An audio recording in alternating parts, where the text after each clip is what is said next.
Hey everybody, my name is Marcus, and in this video I will show you a simple way how you can share a video in BlueJeans. So let's start. The first thing you want to do is just simply be in BlueJeans, and then you're gonna see here share a screen, right?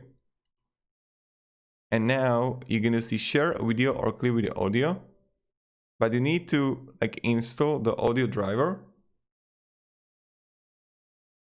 Okay, and then you're just gonna find, or you can share an audio, so this is really up to you.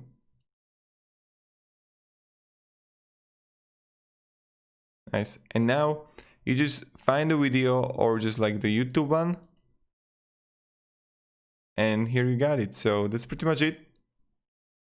Thank you very much, and if you have any questions, ask me down below in the comments. So you choose a Chrome, for example, like this one here, and you just play the video, and that's it. It's really that simple. Or you can upload the video even, there's also the option here.